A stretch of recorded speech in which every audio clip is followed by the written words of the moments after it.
Hi, I'm Andy Marmont, consulting growth specialist. I help consulting firms get consistent digital leads every month, as well as increase customer value. And today we're going to talk about the three main blockers that are probably preventing you from increasing your customer value. So quite often what happens is, as consulting firms, we win a piece of work and then what? We put all our resources into over delivering, but what gets missed in the most lucrative opportunity are those existing customers and growing those. So these are the three things that I see. The first thing is that we often, as I mentioned, we get stuck in project delivery. We put all our resources, we have our team, we have us, we really want to go in there and do a great job, which is natural. But what happens there is that we lose sight of what the opportunity is to come.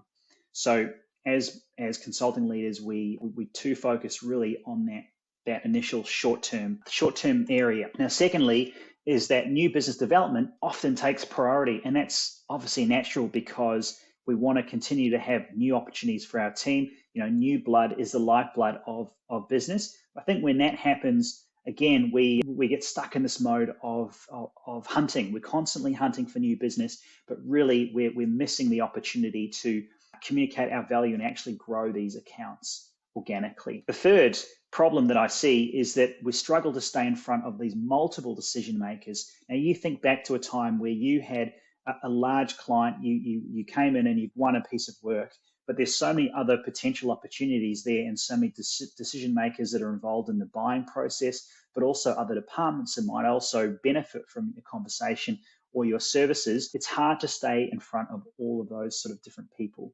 So what do we want? Instead of being stuck in project delivery, we want to be free to visualize that next opportunity. It's really about freeing us up as consulting leaders to be able to think, okay, we've got a 3-month engagement. What do I need to do from a positioning, from a communication point of view that allows me and my team to see that opportunity and then have those discussions before it gets to the end point. So how do we able to do that? I think the next piece, instead of having new business development consuming us all, we want to be free to increase our clients and get that organic growth. So as we know, it's so much easier and cheaper to grow an existing client than it is to get a new one. And yes, you need that mixture. However, the goal is really to go from a $100,000 project to a $500,000 project. So again, it's having that freedom and that space to be able to think, how do I need to communicate, whether it's now or at least have a plan to be able to show our value over time and be seen as that trusted partner, which can sometimes happen on a project, but quite often we need to think, 3, 6, 12 months, a long-term view if we want to grow that client and get them sort of continue to come back. The third blocker and what we really want, instead of struggling to stay in front of multiple decision makers, we want to keep top of mind.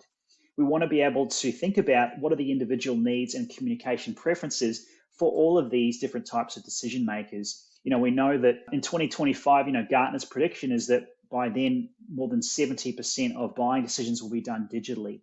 And that doesn't just stop at the initial engagement, but we as a consulting leader, we need to understand. So the HR director will have a different communication preference to the CEO versus the L&D manager or the business development manager or whoever it is. So are we and do we have a strategy to be able to A, figure out who these people are, but B, have a personalized communication approach, to show our authority, to show our value, and to be relevant for them. So I call this process the customer value multiplier. And if you're thinking, well, how do you go about doing it? I'm happy to have a 15-minute discovery call with you and understand where are you now in terms of growing your existing customer value. So where are the gaps and what are some things that we can do that you can do immediately to start to plan ahead and think about how do you increase your customer value over time. So if you are interested, feel free to do that. Otherwise, thanks for watching and we'll see you again next time.